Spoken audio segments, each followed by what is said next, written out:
Bismillahirrahmanirrahim. Assalamu alaikum. Welcome to Sports Extra. I'm your host Ahmed Nawaz with the latest roundup of sports today. Let's take a look at what we're discussing. First of all, we talk about Pakistan taking on South Africa with the first T20 international that would be played tonight. It's all on now. Pakistan's combination are still a mystery because we want to see what the playing 11 has. And if you talk about South Africa, although some names are missing, but they've still got a fantastic squad. If you just look at the numbers, and if I just pick 4 players out of this squad, in terms of 4 batters and 1 bowler, that makes 5 in total, and they include David Miller, Miller the Killer, Henrik Klaassen, Reza Hendricks, and obviously Rassie van der Dussen, who's also there as well. And I think Van Dusen is the player who is somebody to watch out for. And then, of course, Miller's record says it all. And then we move on to Klaassen, who's been absolutely superb. And then in bowling, I think Anrich Nortje is the only individual right now who would be licking his lips seeing Pakistan coming to South Africa, because his pace has troubled us in the past, and I think it's going to be a great challenge up ahead. But Babar's making a comeback, Rizwan's making a comeback for Pakistan.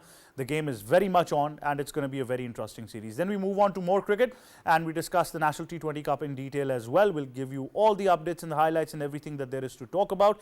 And then, of course, we move on and we discuss hockey with you, where the Pakistan Hockey Federation has announced the Chief of the Army Staff Inter-Club Hockey Championship 2024, which involves all clubs across the region, and it's going to be fantastic because the right base for any sport is the club level, the academy level, and that's where you're going to find talent in a competitive format. I think this is a great step forward as well, so we'll talk about that as well, give you all the details that you need to know about this tournament. Time now to start the show, introduce our guests. First of all, joining us in studios is cricket commentator, international broadcaster, presenter and our sports expert K. Asif Ahmed. Assalamu alaikum. How are you, Asif? Walaikum assalam, Ahmed. I'm very well, thank you. Thank you for joining us. We've also been joined by sports expert Malik Usman Ahmed. Assalamu alaikum. How are you, Usman?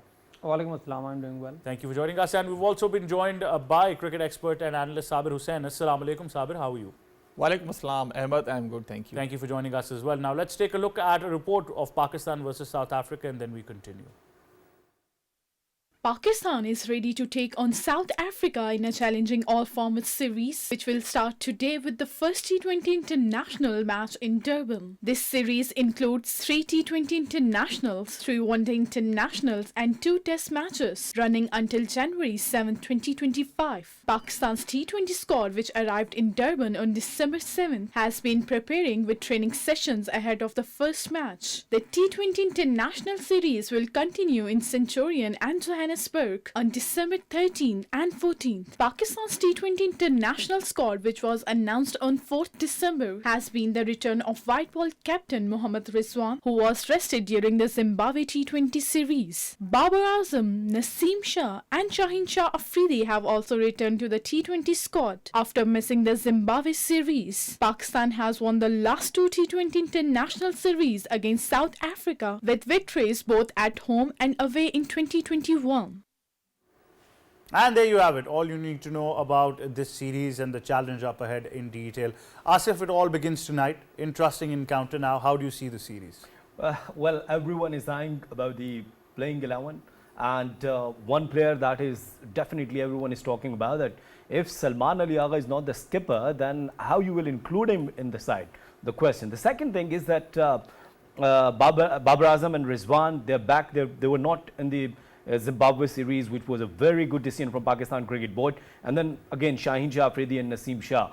Pakistan teams look very good, confident, though we didn't get victory in T20s against Australia. Pakistan was struggling there. But do remember that South Africa lost against India in their home series 2-1. Yes, Pakistan played well with youngsters, with some new players in Zimbabwe, and the youngsters, they performed well. Pakistan team was struggling in earlier on in ODI, but you know that the way Tayyib Tahir, Umar bin Yusuf, these youngsters, they played really well, and I'm looking towards Sam Ayub's attitude. Either once again he will go with the straight bat and he'll go with his natural talent, the way he goes with the straight bat, I think, or maybe he once again he'll look towards no look shot. So I'm happy that Pakistan team is looking very well. They're quite gelled up, and if they will follow the same norms the way they were playing ODIs against Australia, and they were very good in Zimbabwe, I think that they will give some tough time to South Africa. Certainly. Usman, how do you eye the challenge up ahead? South Africa has been a difficult destination. But obviously, I think when we were talking about some of the names as well, Henrik Klaassen leading their side as a skipper, then Miller the Killer's there, and then of course Van Deusen's coming back. How's the challenge up ahead? See, talking about the South African squad, I think it would be huge disrespect to the South African squad stating that apart from 5 or maybe 6 players, none of them can feature in the playing 11.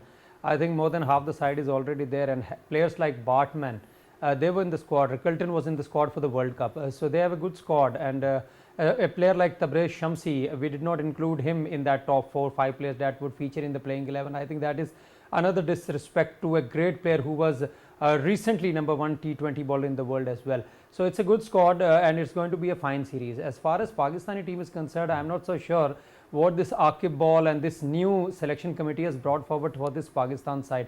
There is no hackle and jackal kind of that flamboyancy in that opening slot that we were talking about, and that was talk of the town for the past 1.5 years, that Rizwan and Babar Azam's strike rate was questioned a lot. But one thing that they have done is the most impactful player in the Pakistan side is nowhere to be seen, that is Fakhar Zaman. So the rest of the team have a pretty similar kind of strike rate, whether they are opener or middle over, low middle order. So apart from Saim Ayub, I don't see how they are going to utilize those 5-6 overs in the beginning where they were expected to go full throttle. So all in all, it's a pretty similar team that we have been having in the past 1.5 years. Having a couple of new players will only warm the benches, and it would make for a new look squad, but not the playing 11. So I think all in all, they have played safe once again. But this was the time when they could have actually experimented with some of the players with the T20 World Cup only featuring in 2026, and all the focus is on 50 over game, because a Champions Trophy is going to be held in Pakistan, where Pakistan are hosting. So Pakistan's main focus should have been 50 over cricket, neither the test nor the T20. T20 the least important, but they have still gone with their key players in featuring in this series, and I think that is not a very good omen for the new players. Sabir, the challenge up ahead is obviously something that needs to be handled very carefully, because a lot of these youngsters are still part of this squad. You need to manage them as well, and as Usman clearly highlights, that the South African squad is very potent. So it's going to be, you know, a competition which is a challenge up ahead as well. So how do you balance the equation now with certain players wanting to make a comeback, and Pakistan that needs to try all kinds of combinations as well? Look, I mean, Ahmed, that's a very important series for both teams. I mean, obviously the start of, this series from T20 series, white ball series, look, I mean, Pakistan and South Africa, there has been, always competitive cricket as far as T20s are concerned.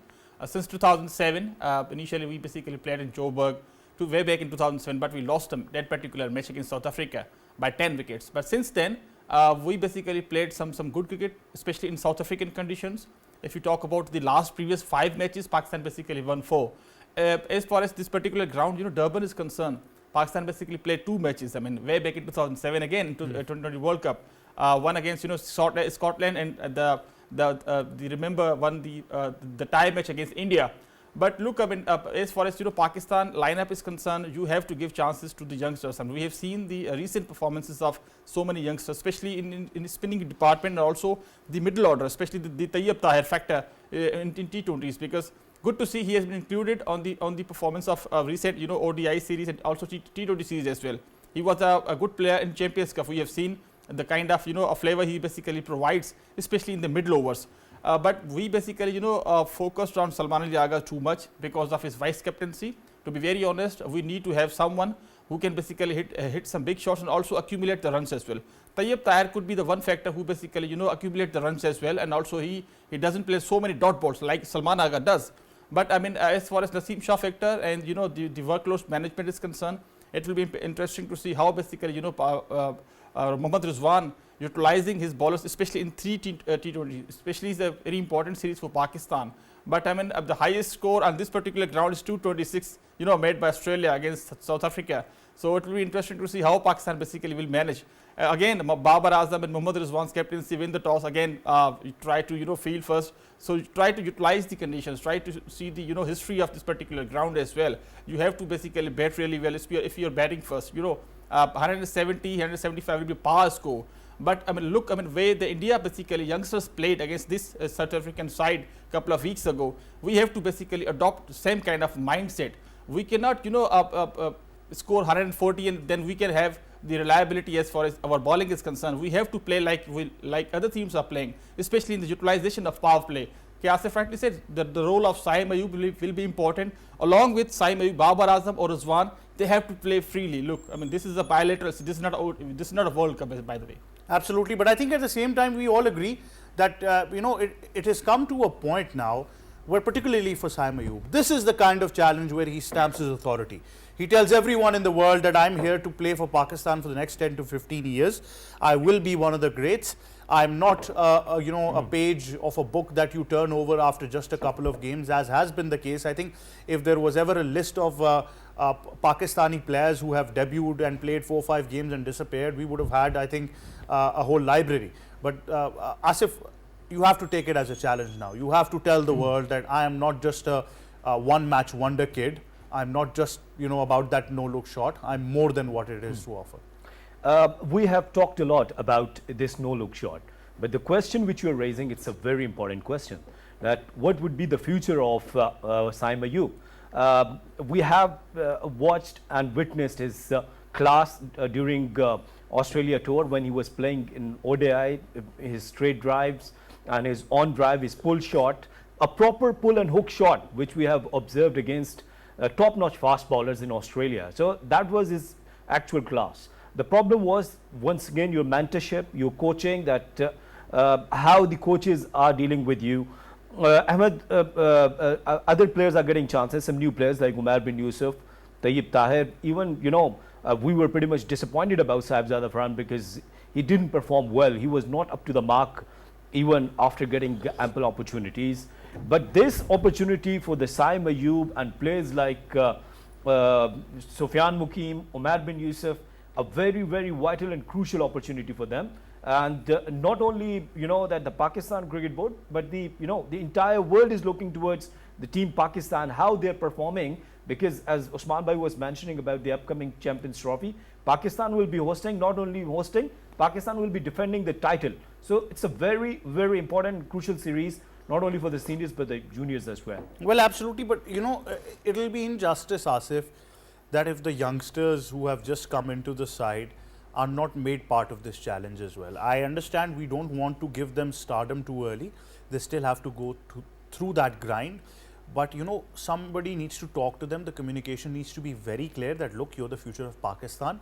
Right now, a lot of seniors want to make a comeback. We're just going to try them, give them an opportunity.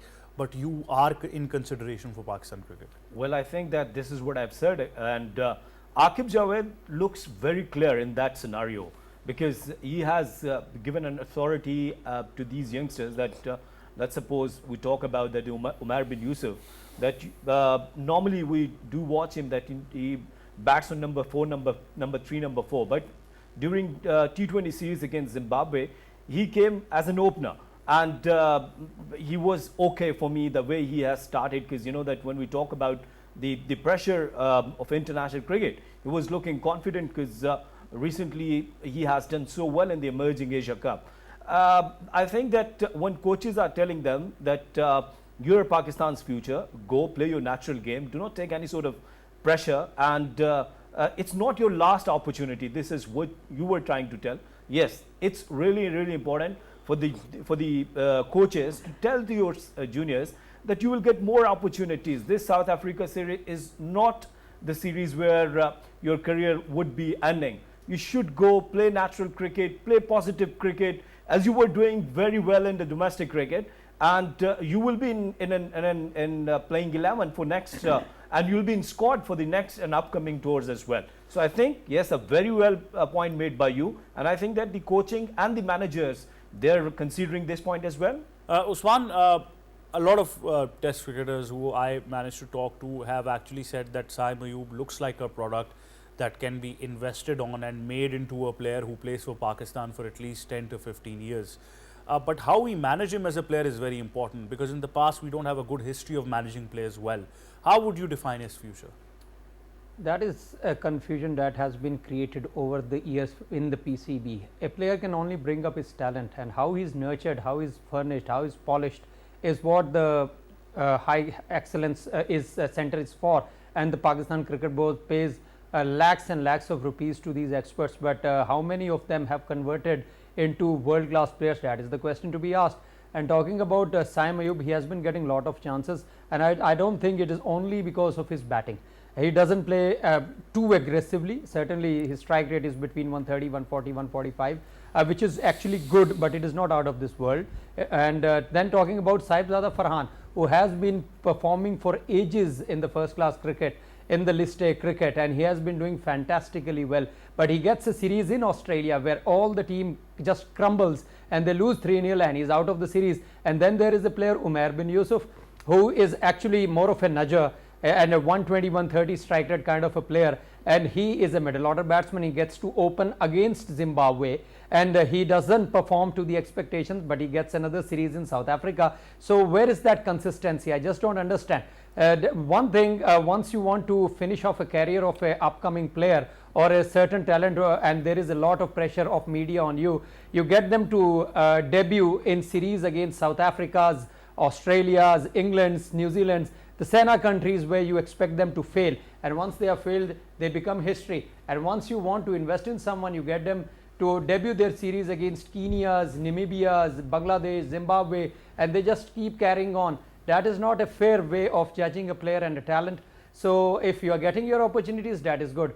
Coming back to Saim Ayub, you are talking about his talent. I'm not so sure how the former cricketers are talking about his talent as a batsman. I think he is more in the side because of his utility as a bowler as well. He picks up a couple of wickets, he can bowl with the new ball, he can get a couple of overs out of the equation and score 20, 30, 40 runs, because he hasn't set the world on fire yet. He has been good in one day, but that is because the target was 150, 160. He hasn't set the stage on fire by his batting alone, but because of his utility.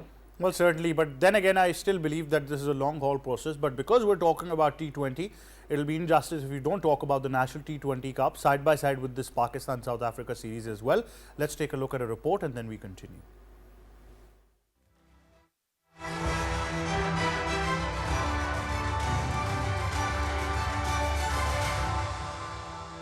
In the Champions T20 Cup, Mahors defeated Dolphins by 2 wickets. In the 5th match of the ongoing event in Rawalpindi, Mahors won the toss and elected to field. Dolphins scored 128 runs for the loss of 9 wickets in their 20 overs. Mohammad Ikhlaq was the top scorer with 40 runs, while Mirza Tahir Beg made 29 runs. Oh, Shandar shot. Kable Tariq. For Mahors, Mohammad Nawaz took 3 wickets and Akif Javed claimed 2 wickets. Another big strike, shouts to catch it, and catch it, it has been. कदमों का इस्तेमाल किया गेंद की pitch से जरा दूर रह गए थे और ये bowlers as well. Oh, wow. Ah, cleaned him up. Mahors chased down the target of 129 runs in 19th over, losing 8 wickets. Khwaja was the top scorer with 68 runs, including 4 sixes and 4 fours. That's massive. Oh, wow. Oh, what a shot. What pickup. oh, शानदार shot नहायत आला For the Lions, Samin Gul took 3 wickets, while Qasim Akram took 2 wickets. यहाँ विकेटों के सामने आया पाए गए जी हाँ So here it is. Anglo Dolphins were put to bat first. They managed 128 courtesy, 40 from Akhlaq, 29 from Tahir and And there you have it, the National T20 Cup, all the details so far. Sabir, now this was decided, this will be an elite tournament now to, develop probably a squad strength for Pakistan or increase the pool of players, identify talent. But at the same time, it's very tricky when I've got Imamul Haq captaining one side, who's nowhere in Pakistan's T20 plans. Look, I mean, if you are in, Pakistan, so you can expect anything from PCB. Look, I mean, most of the players, basically international players, are not playing this particular tournament. I mean, you need to induct these players. Basically, the youngsters basically get some experience. They basically, get some exposure as far as they have a feeling kind of experience sharing with the international players. Look, there are again is a wonderful opportunity for so many youngsters to basically perform in this domestic, a T20 Cup, and express themselves and to get a chance in the national side. Likes of Hussain Tallat, he's not a youngster anymore, but I mean heads off to him. He made a remarkable 100 again 52 balls, but I mean Haider Ali, another good contribution from him. He made a crucial runs for his team as well. So there are a couple of good names. I mean, but I mean, look, these kind of batsmen or the bowlers. I mean, Usman Tariq, kind of a mystery man again. He's the highest wicket taker in this particular T20 Champions Cup as well. Picked up five wickets out of 7 wickets. But I mean, what about the top performers like Saib Zada Farhan? Before like Shoaib Malik, for example. Like young Shoaib Malik, Yes. I would say. But again, he is a mentor. But again, he's basically playing this tournament. So I mean, he has he basically has to have some kind of. We will just go towards a short break, but we'll be right back. Stay tuned.